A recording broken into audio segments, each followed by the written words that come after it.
2.6, we're going to be looking at combinations of functions and composite functions. So the first part we're going to look at is arithmetic combinations of functions, so like adding, subtracting, multiplying, and dividing functions. Just as two real numbers can be divided by the operations of addition and subtraction, multiplication, division to form new real numbers, two functions can be combined to create new functions. For example, if we have f of x, which is 2x minus 3, and we have g of x, which is x squared minus 1, those can be combined to form the sum, difference, product, quotient.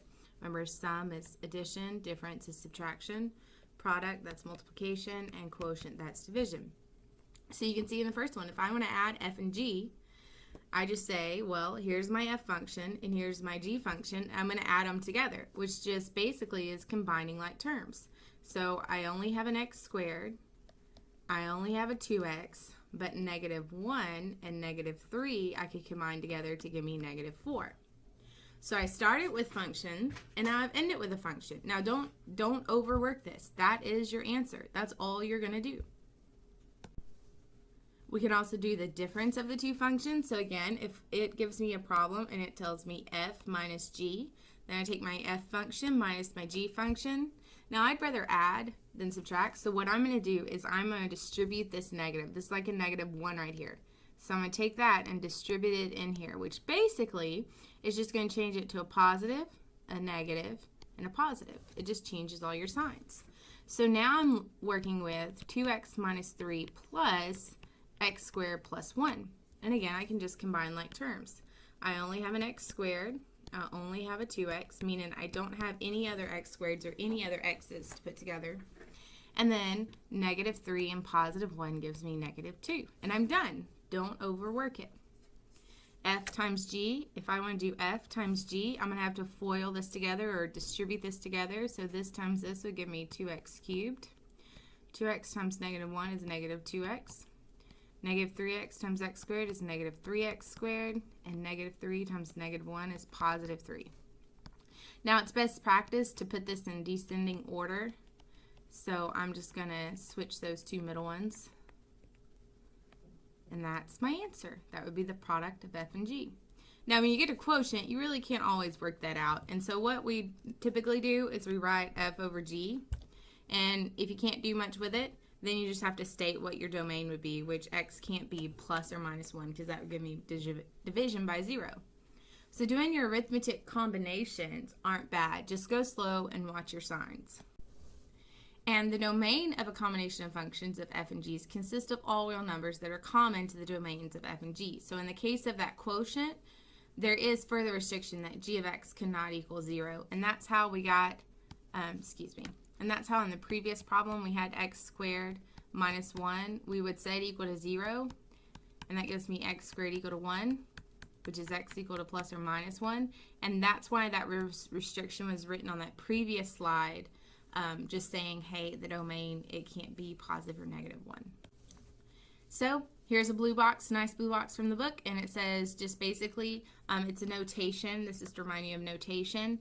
Instead of writing f plus g, they're going to write it like this. And instead of writing f minus g, they're going to write it like this. F times g, they're just going to do fg and then put the x outside. And then f over g, that's the same thing as f of x over g of x. So this, make sure you know this, because when I go to ask it, I'm going to be using this notation, and you'll have to know to do this. Okay? So make sure you know notation for that. So, given f of x and g of x, find f plus of x. So notice that, look, f plus g of x. Then evaluate the sum when x equals 3. And we're not going to do this part. We're just going to put them together. So I'm going to take f plus g, and I know that that's f of x plus g of x. So I'm going to replace it. And I know that f of x is equal to 2x plus 1, so I plug that in. And I know that g of x is equal to x squared plus 2x minus 1. And so then you combine like terms. I have x squared. I'm going to take my 2x and my 2x and put them together to give me the 4x. And I'm going to take the positive 1 and the negative 1 to put it together, and notice I don't have anything listed there. So my final answer would be x squared plus 4x. And you're done. Remember, combining functions creates functions. So don't overwork the problem. So the first part was about combination of functions, and in the second part we're going to be looking at composition of functions. So another way of combining two functions is to form the composition of one with the other. So what you're going to do is you're going to take f of x.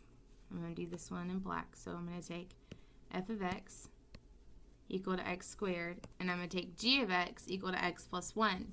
Composition of f with g is you take your f function, which remember that was,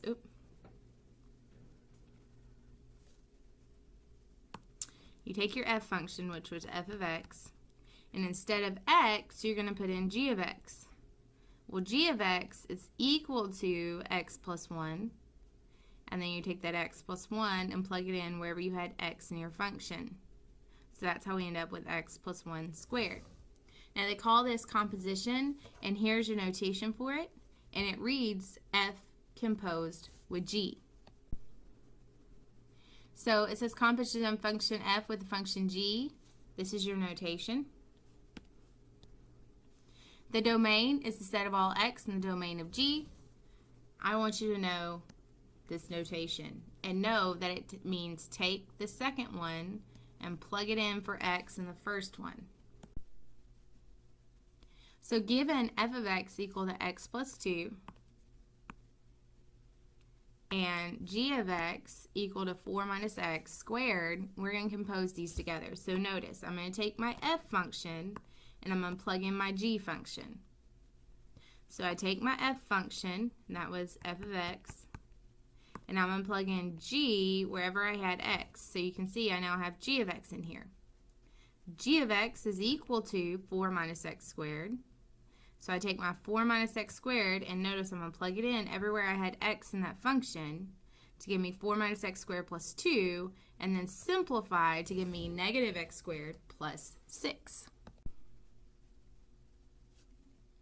So I'm going to take now and compose the g with f. So you take your g function and plug your f function into it. So you had g of x, you plug f of x in there for x. That's equal to x plus 2. And remember, that was equal to 4 minus x squared. So I can't just plug x plus 2 in here for x. I've got to plug it in here for x. So you can see now I have 4 minus the x plus 2 squared. So you square it out. Remember, that's x plus 2 times x plus 2. And then you distribute the negative and combine like terms, which gives you negative x squared minus 4x. So I hope this helps with this section. Let me know if you have any questions.